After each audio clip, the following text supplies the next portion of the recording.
hali ya usalama na amani siyo shwari. Hizi ni nondo za habari kutoka Kimgongo TV. Mimi ni Chazi Fabian. Waziri wa mambo ya nje na ushirikiano wa Afrika Mashariki Balozi Mahamudu Thabit Kombo amesema kuwa migogoro inayotokea barani Afrika mara nyingi haitokani na sababu za ndani pekee, bali pia inachochewa na ushawishi na mataifa mengine yanayohusiana na rasilimali, siasa na maslahi ya kibiashara. Akizungumza na wanahabari jijini Dar es Salaam kuhusu ziara ya kikazi ya Rais wa Jamhuri ya Muungano wa Tanzania Dr. Samia Suluhu Hassan nchini Ethiopia kushiriki mkutano wa 39 wa wakuu wa nchi na serikali wa Umoja wa Afrika yani AU, Balozi Kombo ametaja migogoro mingi inayokita mizizi katika maeneo mbalimbali ikiwemo Somalia, Sahel, Sudani na Jamhuri ya Kidemokrasia ya Kongo. Balozi Kombo amesisitiza kuwa migogoro hiyo inaathiri maendeleo, usalama na ustawi wa wananchi, huku ikileta changamoto kubwa katika usimamizi wa rasilimali kama mafuta, madini na ardhi yenye rutuba. Aidha, Balozi Kombo ameeleza kuwa katika mkutano huo wa wakuu wa nchi za Afrika wamejadili kuhusu mshikamano wa kidiplomasia wa bara zima la Afrika na ushirikiano wa kikanda katika kupunguza migogoro hiyo pamoja na kukabiliana na wimbi la tishio la ugaidi. Ajenda kuu ya kwanza kabisa ilikuwa hali ya amani na usalama barani Afrika. Naomba niwajulishe hapa, waheshimiwa wakuu wa nchi zote walijikita sana, kwa sababu hali ya usalama na amani siyo shwari barani Afrika. Tunapitia wimbi la mtihani, na wimbi hilo linatokana na mambo mbalimbali. Nyinyi waandishi wa habari mnajua ushindani wa rasilimali zilizokuwa kwa barani Afrika, kwa sababu sasa hivi bara la Afrika ndio linaonekana duniani lilokuwa limebakia na rasilimali nyingi zaidi kuliko bara lolote lile lingine duniani. Na hii ni kwa takwimu na kisayansi. Kwa lugha nyingine, utajiri mkubwa uko wapi? Barani Afrika, zaidi kuliko bara lolote. Ukichukua utajiri wa maji, ukichukua utajiri wa rutuba ndani ya ardhi, ukichukua utajiri wa hali ya hewa, ukichukua utajiri wa oxygen hii tunayovuta duniani, Afrika inaongoza, kwa sababu sisi ni only 2.4% polluters. Yani tunatoa pollution ni only 2.4 katika dunia nzima.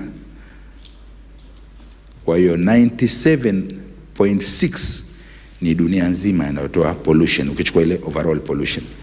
Kwa hiyo utajiri wa kila aina, pamoja na afya, pamoja na hali ya hewa, pamoja na mazingira, pamoja na rasilimali nyinginezo zikiweko madini. Katika ajenda hii ilizungumziwa migogoro inayoendelea kuongezeka na kukua, na migogoro ya muda mrefu ya zaidi ya miaka 10, zaidi ya miaka 20, zaidi ya miaka 30 ambayo haikuisha mpaka hivi sasa inaendelea.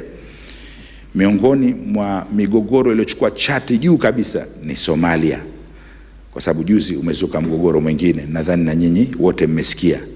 Katika nchi hiyo kuna wengine wamejitenga na kusema eneo lao, na baadhi ya nchi duniani, ile point yangu na proof kwamba hii migogoro yetu inasababishwa na nguvu za nje. Baadhi ya nchi duniani zimeitambua nchi ndani ya nchi.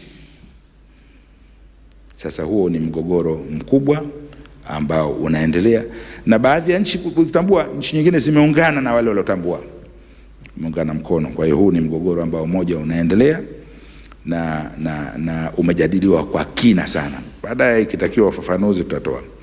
Mgogoro wa pili ambao unaendelea kwa muda mrefu, unabadilika tu mfumo wake, ni wa huu mashariki ya DRC, Eastern DRC, unabadilika mfumo wake. Watu ni hao, kabila ni hilo hilo, lugha ni hiyo hiyo, utamaduni ni huo huo, lakini mipaka kutofautiana kati ya nchi tatu, na pia kuwa na mawasiliano umesababisha pia mgogoro huo, na rasilimali nyingi, utajiri mkubwa sana, imesababisha pia eneo hilo kutokuwa na amani na kila mmoja kuwa na ushindani wa eneo hilo. Mgogoro wa tatu ni mafahali wawili wa Sudan. Mmoja amejichukulia pande lake huku, mmoja amechukulia pande lake huku. Nakumbuka waandishi wa habari, zamani Sudan ilikuwa moja, ikakatika vipande viwili, ikawa Sudani ya Kusini na Sudani yenyewe. Sasa ndani ya Sudani yenyewe sasa hivi umezuka mgogoro mwingine ambao pia unaashiria kukatika, lakini AU inataka umoja zaidi, kwa sababu hii AU ilianza kama umoja, kwa hiyo jukumu lake kubwa ni kuunganisha. Kwa hiyo Sudan ilishika namba 3 katika migogoro na viongozi wote kushiriki katika mjadala huo. Na mgogoro wa mwisho ni eneo la Sahel. Huu kwa muda mrefu sana, nadhani nyote mnaujua. Ulikuwa mwanzo kabisa kati ya Mauritania, Morocco, Algeria na Sahrawi. Mmoja akajitoa akasema mimi sihitaji mgogoro huu. Sasa umebakia kati ya mafahali wawili na yule aliyekuwa katikati, Sahrawi. Msimamo wa Tanzania mnaujua. Sisi tunaitambua Sahrawi rasmi kwa sababu ya masuala ya kupata uhuru, kujikomboa barani Afrika tokea enzi hizo za wazee wetu walioanzisha vuguvugu la uhuru barani Afrika. Kwa hiyo ni eneo la Sahrawi lilishika ajenda ya 3.